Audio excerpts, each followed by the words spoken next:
ఈ రోజుల్లో అన్యాగ్ని ఒకటి బయలుదేరింది. ఒకసారి చూస్తారా, లేవీకాండము 10వ అధ్యాయము.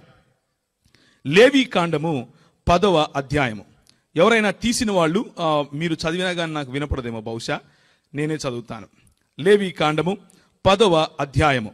అహరోను కుమారులైన నాదాబు అబీహులు తమ తమ ధూపార్తులను తీసుకుని వాటిలో నిప్పులుంచి వాటి మీద ధూపద్రవ్యము వేసి యెహోవా తమకు ఆజ్ఞాపింపని వేరొక అగ్నిని ఆయన సన్నిధికి తేగా యెహోవా సన్నిధి నుండి అగ్ని బయలుదేరి వారిని కాల్చివేసెను. వారు యెహోవా సన్నిధిని మృతి పొందిరి.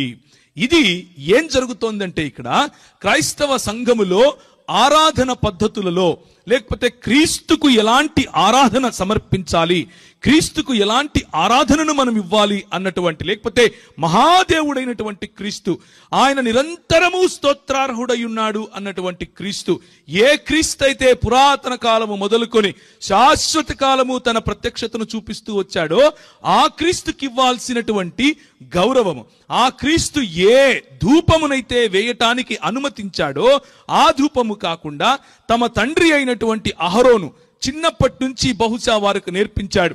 ప్రభువు చెప్పాడు, బలిపీఠము దగ్గర ఉన్నటువంటి ఆ ధూపాన్ని తీసుకుని, ఆ అగ్నిని తీసుకుని మీరు వేసే ధూపార్తిలో అదే అగ్ని ఉండాలి, అంతేకాని అరువు తెచ్చుకున్నటువంటి అగ్ని ఉండకూడదు, అన్యుల చేత ఉన్నటువంటి అగ్ని ఉండకూడదు అని చెప్పినప్పటికీ లక్ష్య పెట్టకుండా వారి జీవితంలో త్రాగుబోతులై, జాగ్రత్తగా వినాలి, త్రాగుబోతులై అంటే వారి జీవితంలో ఏమైంది?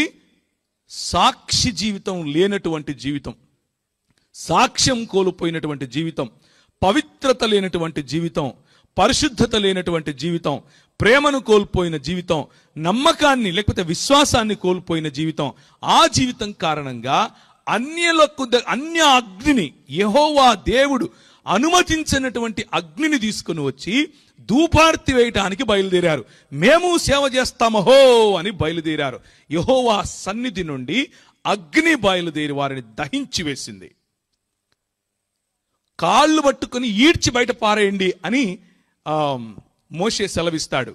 మీరు ఏడవటానికి కేవలము తన అహరోను ఇంటి వారికి మాత్రమే అనుమతించి మిగిలిన వాళ్లకు పాలెములో వాళ్ళిద్దరిని తీసి బయట పారేయండి, మనము మిగిలిన కార్యక్రమం చేసుకుందాం అని చెప్పినటువంటి సంఘటన అది. ఎందుకు ఈ మాటలు చెప్తున్నాను అనంటే, క్రైస్తవ సంఘ బోధలో అన్యాగ్ని మెల్లిమెల్లిగా ప్రవేశించింది.